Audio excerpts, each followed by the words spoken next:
チェケラードジョンです。今回はね、4月のアップデート紹介していきたいと思います。先行公開ということでね、今回も開発ビルドをお借りして紹介していくんですけども、今回の献立はこんな感じになっております。ざっと見ていきましょうか。クランチャットの改変、兵器2つもらえるハテ、夜村レイアウト、クラゲギアのタスク追加、QOL、クラン対戦の功績変化、ヘイスト薬、ヘイスト薬弱体化という形になっております。一つずつ見ていこうかなと思うんですけど、UI だったりとか QOL、クオリティオブライフですね。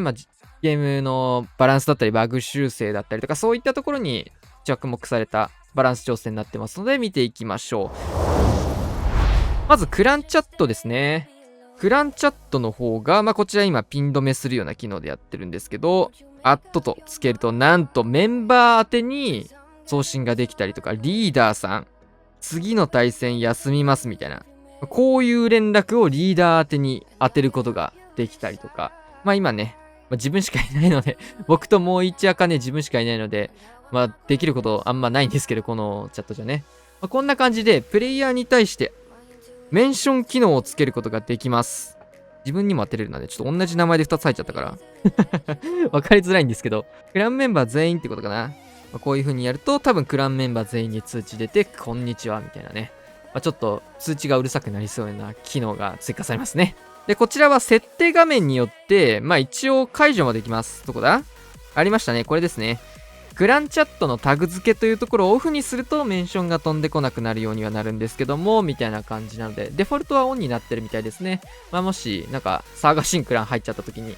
これどうにかならないのって考えた人は、ちょっとオフにするっていうところもね、考えてみてください。続けてはね、クラン城の方が新レベル追加されております。こちらでね、援軍がね、すごくてですね、これまとめて見せちゃうんですけど、はい、援軍申請が来ましたね。見てください。この突破兵器のところがね、2つ送れるようになっております。こんな感じで今ね、突破兵器、バスターとね、突撃艦を入れることができました。もちろんこれ同じものを入れることもできますし、1人で2つ送ることもできる上に、2人で1つずつ送ることもできるとか、この辺すごい便利になってますと。呪文は今まで通りですかね。適当なものを送っときましょう。で、ここも次のやつとまとめてやっちゃうんですけども、なんとクランレベルが非常に素晴らしいことになってまして、今までってさ、やっぱり一人で援軍埋めれないのすごいストレスだったじゃないですか。例えば、バルーン9体とかホグ9体で45枠しか埋めれなくて、1枠余って50枠埋めれないみたいなのあったじゃないですか。それがね、神調整になりました。今、クランレベルがね、9レベル以上の人は、なんと、50体まで送ることができますということで、いきますよ。アーチャーを1人で50体送ることができるので、なのでこれ1人で防衛援軍を埋めるとか、そういったことができるようになりますね。これ、鬼の神アップデじゃない。普通に鬼の神アップデだよね。さすがに。これは超嬉しい機能が追加されましたね。ざっと紹介すると、プランレベル4か5までいけば10体送ることができて、6、7のレベルで20体送ることができて、プランレベル8までいけば30体送ることができるので、ほぼほぼ自分で埋めることができますよねって感じですね。で、突破兵器1人で2つ埋めようと思ったら6から7、クランレベル6から7。ほとんどのクランが多分クランレベルは10は突破してると思うので、50枠以上入れれるっていうところで、これはね、めちゃめちゃ便利になりましたね。サバカを使ったりとか、人に入れてもらうことが簡単にできるようになりましたよっていうようなアップデートになっております。これは神だね。突破兵器がね、2つもらえるってことは、レジェンドリーグとかね、5種類の兵器を持って対戦に挑めるっていうところで、これもね、戦術の幅がすげえ広がるから、シンプルに攻撃強化ですよね。防衛側としてもクラン城のレベルが上がったことによって HP とか上がるは上がるんですけども、それ以上に攻撃側で兵器が5個も持てることはレジェンドリーグとかね、対戦とかなら兵器1つって決まってると思うけど、選択肢を多く持てるっていうのは非常にいいことかなと思います。で、3番、夜村レイアウトのところを先に見ていきましょうか。夜村の方はね、レイアウトどういうことかっていうと、こちらですね、夜村の方も配置のこれがあると思うんだけど、これね、ちょっとコピーしておきましたと。バグったんだけど、放置して、防衛用に設定っていうのが追加されてますよね。これを押してあげると、防衛用のレイアウトとして、同じ配置だからちょっとわかんないとは思うんですけど、今ね、この、対戦をするときは、この防衛用レイアウトが出てくれます。で、こっちのアクティブな拠点っていうのが、まあ人から見える時の拠点になっています。まあレジェンドリーグとか行った人とかだとさ、壁とかを横に並べて、他の人にコピーされないようにするみたいなのとか、なんか普通に障害物が生えてこないように夜村の方もなんか外周部に広げて置いとくみたいなことが夜村でもできるようになるって感じですね。他の人が村に来た時に罠とか見えちゃうじゃないですか。まあ、それが防げるような防衛用レイアウトっていう形らしいです。続けてクランゲームのギアのタスクですね。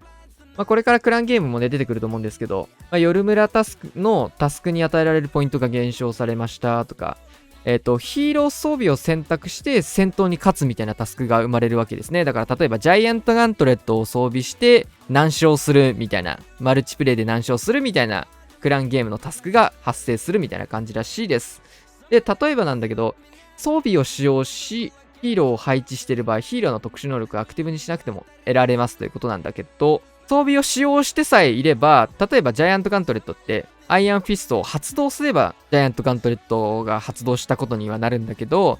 ジャイアントガントレットを使わずに終わったとしても、装備さえしてればクリアになるということですね。例えばクローク打たずに終わったけど、クロークのクエストはクリアにならないのかってなるとそうではなく、まあその装備してさえすれば OK ですということです。続けて QOL やっていきたいと思います。クオリティオブライフということで、まあイベントとかね、タウンホールのアップグレードによるスターボーナス上数も鉱石に適用みたいな感じで、鉱石が増えるみたい、もらえるあれも増えるみたいですね、イベントとかの。まあ全体的に鉱石がもらえるものが少なくなってるので、まあもっと鉱石ばらまくようにしようというような形かなと思います。グランドウォーデンがストライカーについていく可能性が低くなる。ちょっとね、ストライカーに反応してウォーデンが釣られて動いちゃうみたいなこともあったんですけど、それがちょっと減るみたいな感じですね。バーバリアン人形の出現したバーバリアンによって得られるレイジの持続時間とダメージの増加が表示されるようになりました。これですね、今まではね、召喚ユニット数と体力回復とヒットポイント上昇しかついてなくて、レイジの効果時間とレイジのダメージ増加っていうのがついてなかったんだけど、まあ、これによって見えるようになったって感じですかね。はい。まあ、カンストレベルまですると、レイジのダメージ増加が 220%、召喚ユニット数が44と、まあこんな感じになって、まあ、レイジでバーバリアンどれぐらい強くなってんのっていうのが見えるって感じですかね。で、バグ修正もね、いくつかあるんですけど、そんなにね、直接的に影響する人が多そうなものは特にないので、まあヘイスト薬っていうところなんですけど、まあそれだけにとどめて、ちょっとラストヘイスト薬見て終わろうかなと思うんですけど、その前に、クラン対戦のところですね。クラン対戦のところがちょっと変わってて、功績の変化とかも書いてるんですけど、クラン対戦ね、結構いろいろ変わりますと、まず。クラン対戦で負けてしまった場合の報酬が 43% から 50% 若干増えますと。引き分けの報酬が 50% から 57%、功績、資源両方です。若干増えるってことですね。引き分けになっちゃったりとか負けた時になる報酬が、まあ、少しだけ増えますよっていうところ。で、続けて、35対35と45対45の対戦が可能になります。今まではね、30V30 もしくは 40V40、50V50 と、ここら辺10人飛ばしだったんだけど、35と45が追加されました。で、マッチングの際にヒーローの装備のレベルっていうのも考慮されるようになるようです。で、続けまして、こちら面白いんですけど、クラン対戦のボタンを押すとね、こんなものが出てくるんですよね。クラン対戦への参加申請。ちょっと、押してみますか。次のクラン対戦に参加しますか？参加するぜみたいなね。こんな感じで、まあなんか、クラン対戦に参加するかどうか、これ、いろいろね、できるようになった。なんか参加アンケートみたいな感じでできるようになりました。ちょっとこの辺もね、クラン対戦次参加する人みたいな感じで、アンケートを取って押してくださいみたいな感じで、なんかいろいろやり取りするみたいな。で、アットつけてなんかね、やり取りするとか、クランチャットとかそういうのが、ゲーム内でいろいろ進めれるようにしてるって感じですかね。で、この辺ちょっといろいろ変わってるような状況です。だけどね、残念ながらね、これ誰が押したか見えないんだよね。ちょっとね、誰が押したかわかんないところだけが不満点っていうか、数しかわからんなって感じなのでうん。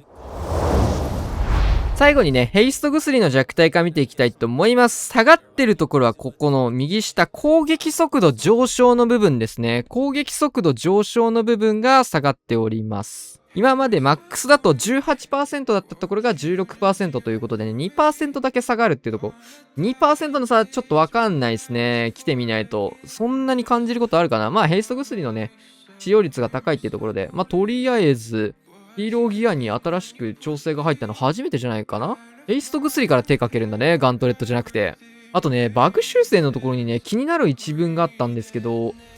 ヘイスト薬がアクティブな場合、ロイヤルチャンピオンの攻撃のダメージが減少しますって書いてあったんだよね。まあ、もしかしたら、バグだったのかな。これどっちの意味で書いてるかわかんないんだけど、多分、評価することはないと思うんで、ロイヤルチャンピオンのヘイスト薬発動中の攻撃力が若干下がる可能性がありますね。ということでね、ヘイスト薬への弱体化が細かいところ入りました。攻撃速度が18から 16%。ダメージそのものも何パーセントとか書いてないんですよ。バグ修正にね、減少しますとだけ書いてあるんで、これそうですかって感じです。はい。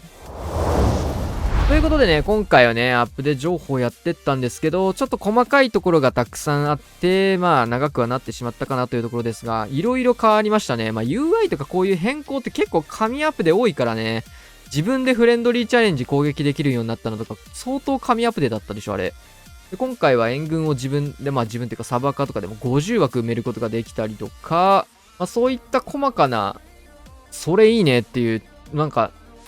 めっちゃそれいいねっていう、あれよりもなんか80点ぐらいの、それいいねのアップデーがめっちゃ入るみたいなのがね、多いですね、こういうの。プレチャレ自分でできるは100点レベルだったけど。あとはね、まだ上げきれてないんですけど、QOL とかね、バグ修正ね、細かいところね、本当にたくさんありますが、わざわざ取り上げるところではないかなというので、まあ、今回はこんな感じで終わろうと思います。まあ、これだけでもね、すごい盛りだくさんになってしまったので、量としては結構ありますよね。ヘイスト薬の影響力みたいなのは、まあ、これだけちょっと対戦というか、アタックに影響するものになってるかなって感じで、他はそんなにアタックに影響するものはないですよね。そうだね、攻撃に直接影響しないものが今回は多かったかなと思います。というわけでね、まあ、気になるやつだったりとか、これ、こうなりそうとか、なんか考察とかね、もしあればコメントとかで教えていただけると助かります。というわけで今回こんな感じで終わりたいと思います。チャンネル登録、高評価、レシピまた次の動画でお会いしましょう。さよなら。